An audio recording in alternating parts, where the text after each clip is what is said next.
Mental health is a human right, and the EU's Mental Capita is a key resource for the EU's success as a knowledge-based society, its ability to realize its strategic social and economic policy objectives, and to promote and protect the well-being of its population. As the European Framework for Action on Mental Health and Well-being stated, a resilient Europe needs resilient citizens.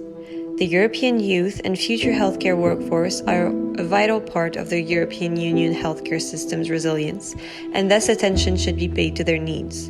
The COVID-19 pandemic brought the needed attention to the mental health situation of students, emphasizing the importance of their mental health promotion, protection, and care, and it is now more than ever the time to make it a priority.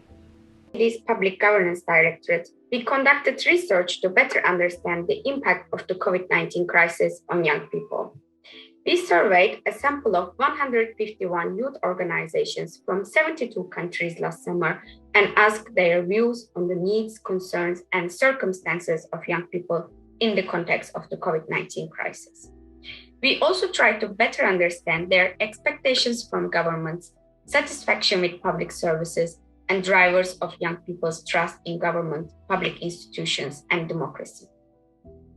These findings are presented in our new policy paper, Delivering for Youth: How Governments Can Put Young People at the Center of the Recovery.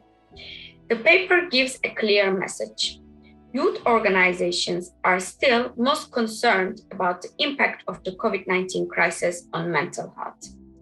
The paper also shows that these concerns have been growing in the area of mental health among young people compared to the beginning of the pandemic.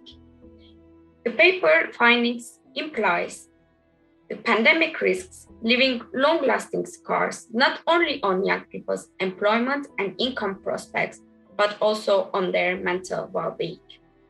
In turn, growing concerns in these areas often translate into dissatisfaction with public policies and services, less confidence in political leaders, governments, and elections, with implications on young people's trust in government as well as their association with democratic institutions and processes in the years to come. OECD paper underlines the importance of an integrated approach across different sectors and ministerial portfolios to address this challenge.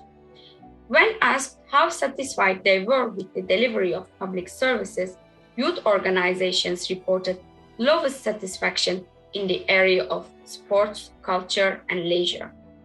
The lack of young people's access to sports, culture, and leisure activities is likely to increase negative impacts on their mental health. In addition, 46% of responding youth organizations expressed dissatisfaction with the delivery of healthcare services during the pandemic. For instance, by pointing to insufficient mental health support and unaffordability in some countries. The message is clear.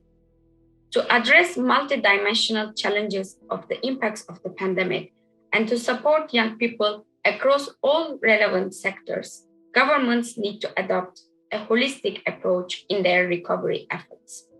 If designed and implemented in silos, there is a risk that many of these recovery measures put in place by governments will fall short of the integrated approach needed. So, what needs to be done? The paper looks at measures adopted across 34 OECD countries and provides recommendations on how to deliver a fair, inclusive, and resilient recovery. It also provides examples from OECD countries to address the impacts of the pandemic on mental well-being of young people, which can inspire further action. For example, to address growing concerns over the mental health impacts of the pandemic, Australia, Canada, Finland, Slovak Republic, and Portugal have invested in strengthening data collection capacities of relevant government sectors. The UK announced a package to finance measures dedicated to children and young people's mental health. These examples and recommendations provided in the OECD paper can support countries in charting the course for adopting an integrated governance approach to respond to this urgent need. It is crucial to continue this dialogue with civil society, youth organizations, policymakers, and international organizations, and we must join forces for tangible impact on the ground. You can count on the OECD to provide evidence, benchmarks, and good practices to support countries in taking this crucial agenda forward. Significant efforts have been made by the European Union and member states in collaboration with other international organizations, such as the WHO and the OECD, to improve the mental health of its populations. Following multiple survey reports published in recent years by healthcare students organizations, the findings are clear. In addition to the distress caused by COVID-19 pandemic, the healthcare students live in an environment which exposes them to multiple drivers of distress. Significant efforts have been made by the European Union and member states in collaboration with international organizations such as the WHO and OECD to improve the mental health of the populations.